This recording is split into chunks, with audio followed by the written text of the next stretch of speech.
प्यारे बच्चों सत श्री अकाल। ਤਾਂ ਅੱਜ ਦੀ ਵੀਡੀਓ ਵਿੱਚ ਮੈਂ ਤੁਹਾਨੂੰ ਸਾਰਿਆਂ ਨੂੰ ਕਰਾਉਣ ਜਾ ਰਿਹਾ ਹਾਂ ਟਰਮ 2 ਵਿਸ਼ੇ ਹਿੰਦੀ सन 2021 ਤੋਂ 2022 ਕक्षा 12ਵੀਂ ਦਾ ਮॉडल ਟੈਸਟ ਪੇਪਰ, ਜਿਸ ਵਿੱਚ ਕੁੱਲ ਅੰਕ ਹਨ 40 ਅਤੇ ਸਮੇਂ ਹਨ 2 ਘੰਟੇ। ਤਾਂ ਮੈਂ ਇਸ ਨੂੰ 2 ਘੰਟੇ ਤੋਂ ਘੱਟ ਸਮੇਂ ਵਿੱਚ करके ਤੁਹਾਨੂੰ ਦਿਖਾ ਦੇਵਾਂਗਾ। ਇਸ ਦੇ ਉੱਤਰ ਤੁਹਾਨੂੰ ਦੱਸ ਦਵਾਂਗਾ। सब तो पहला प्रश्न नंबर 1, निम्नलिखित में से किसी एक प्रश्न का उत्तर लगभग 40 शब्दों में दे।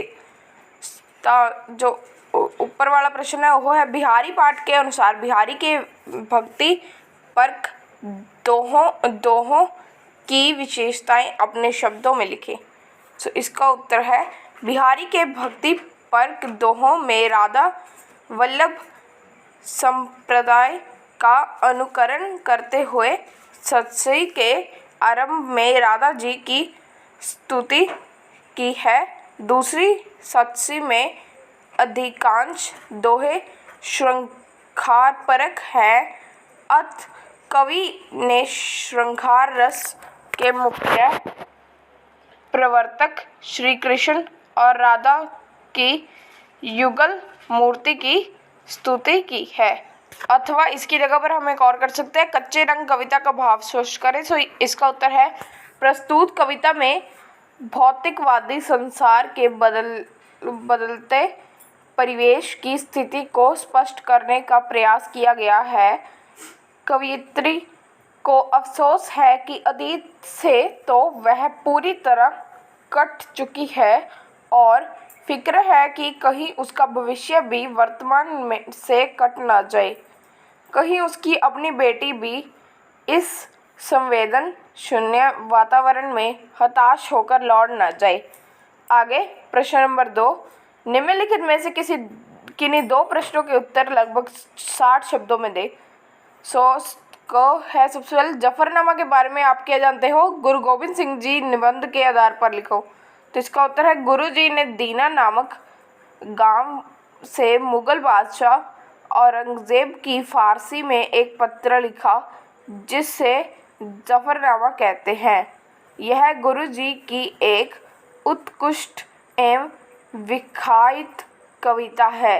इस कविता या पत्र में गुरु जी ने औरंगजेब की धर्मात्मकता, संकीर्णता और अत्याचारों पर बड़ी फटकार बताई है।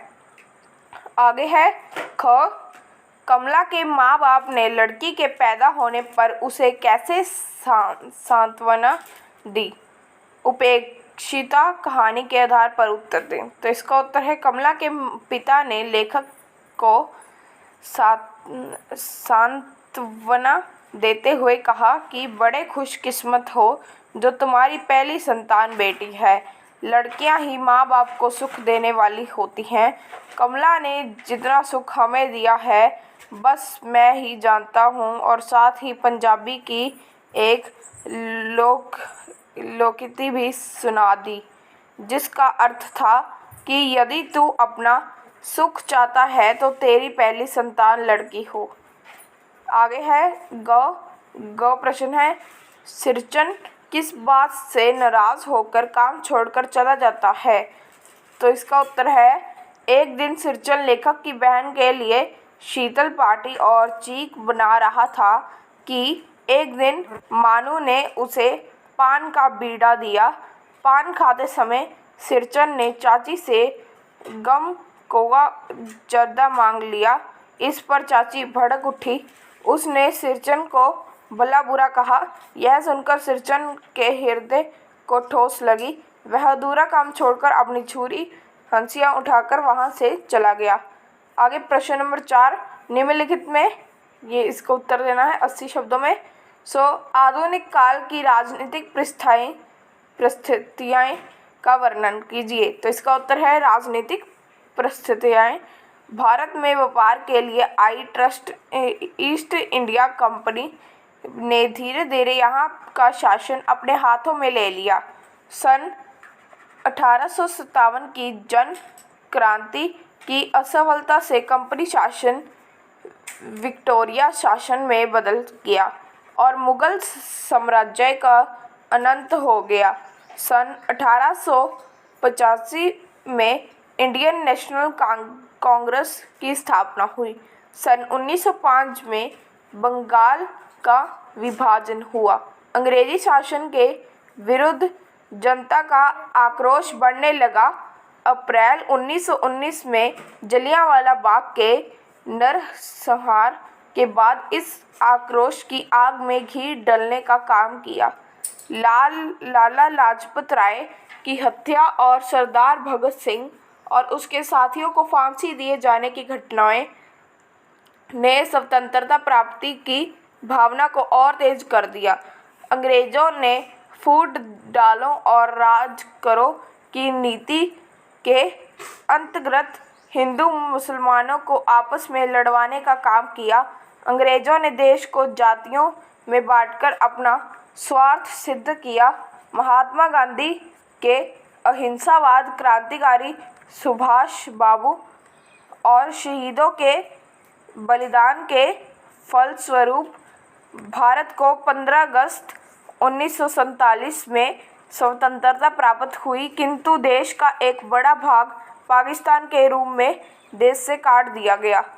स्वतंत्रता प्राप्ति के बाद सन 1962 में चीन से तथा सन 1965 और सन 1971 में पाकिस्तान के साथ युद्ध लड़ने पड़े। भारत की राजनीति में पिछले 20-25 वर्षों में अनेक बदलाव हुए। देश से एक पार्टी का राज समाप्त हो गया, जिसका स्थान गठबंधन सरकारों ने ले लिया। राजनीति के अपराधीकरण की समस्या भी खड़ी हुई, जिसका दुष्परिणाम आम लोगों को भोगना पड़ रहा है। राजनीति में भ्रष्टाचार ने अपनी गहरी पैठ बना ली है। शायद कोई नेता, कोई राजनीतिक दल देश को इन समस्याओं से उबार सके।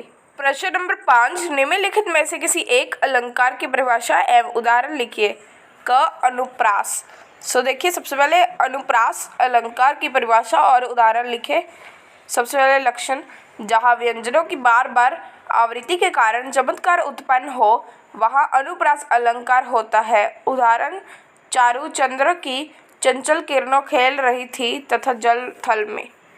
आगे, यहाँ चौ की आवृत्ति के कारण चमत्कार है, अतः यहाँ अनुप्रास अलंकार है। विशेष व्यंजनों की आवृत्ति के कारण के साथ स्वर कोई भी आ सकता है, अर्थात जहाँ स्वरों की विषमता होने पर भी व्यंजनों की एक क्रम में आवृत्ति हो, वहाँ अनुप्रास अलंकार होता है। जैसे, क्या आर्य वीर विपक्ष वैभव देखकर डरते कहीं। उपरोक्त पंक्ति में व की आवृत्ति है। इस प्रकार तरनी, तनुजा, तट, तमाल, तरोवर, बहु छाए। इस पंक्ति में त की आवृत्ति है। नंबर 2, तजकर तरल तरंगों को, इंद्रधनुष के रंगों को। इस त की आवृत्ति। नंबर 3, सत्य, स्नेह, शील, सुख, सागर। उपरोक्त पंक्ति में स की आवृत्ति है। कल कल कोमल कुसुम कुंज पर मधु बरसाने वाला कौन। उपरोक्त पंक्ति में क की आवृत्ति है। आगे दूसरा जो इसकी जगह पर हम एक और कर सकते हैं वो है यमक। यमक अलंकार की परिभाषा उदाहरण सहित लिखे। परिभाषा, जहाँ एक शब्द अथवा शब्द समूह को का एक से अधिक बार प्रयोग हो, परंतु प्रत्येक बार उसका अर्थ भिन्न भिन्न हो, वहाँ यमक अलंकार होता है। उदाहरण, कणक, कणक ते सौगुनी मादकता अधिकाय। या खाए बरोए जग वा पाए बोरे। कनक का अर्थ यहाँ पर सोना तथा धतूरा है। यहाँ कनक शब्द का प्रयोग 2 बार हुआ है और दोनों ही बार उनके अर्थ भिन्न भिन्न हैं, अतः यहाँ यमक अलंकार है। उदाहरण, तो पर बारो उर्वशी, सुनो राधिके सुजान। तू मोहन के उर्वशी है उर्वशी समान।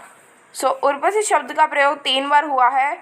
सबसे पहले, उर्वशी नामक अप्सरा उर में बसी हुई, गले में पहने जाने वाली आभूषण। सो नंबर 2, ऊंचे घोर मंदिर के अंदर रहन वारी ऊंचे घोर मंदिर के अंदर रहती है। सो मंदिर महल और मंदिर गुफा। नंबर 3, आंखें ये निगोड़ी खूब उद्यम मचाती आली, आप कल्पाती नहीं हमें कल्पाती है। सो कल्पाती चैन पाती, कल्पाती बेचैन करती यानी व्याकुल करती। नंबर 4, रहमन उतरे पार भर भार छोंकी सब भार में, भार भोजा भार भाड़। अगला प्रश्न, निम्नलिखित पंजाबी गद्यांश का हिंदी में अनुवाद करें। गुरु नानक देव जी एक साधारण पुरख नहीं सन, ਉਹ ਇੱਕ ਅਵਤਾਰ ਪੁਰਖ ਅਤੇ ਸਮਾਜ ਸੁਧਾਰਕ ਸਨ।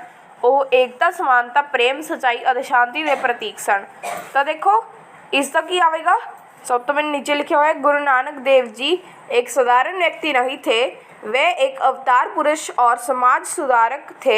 वह एकता, समानता, प्रेम, सत्य और शांति के प्रतीक थे। प्रश्न नंबर 7, निम्नलिखित में से किसी एक प्रश्न का उत्तर दे। सो ये 2 प्रश्न दिए गए हैं, इनमें से एक का देना है। बट मैं ये जो है, एक तो है हमारा विज्ञापन है एंड दूसरा है वो एक सूचना पत्र के तौर पर है। सो मैं ये दोनों इस वीडियो में नहीं करा सकता, मैं किसी और वीडियो में करा दूँगा। एंड आगे एक निबंध है जो कि 150 शब्द का निबंध है, ये भी मैं नहीं करा सकता।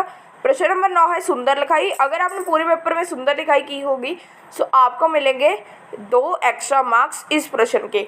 सो आज की वीडियो के लिए इतना ही। मैं आप सभी को मिलूंगा नेक्स्ट वीडियो में। इस वीडियो को पूरी देखने के लिए थैंक्स।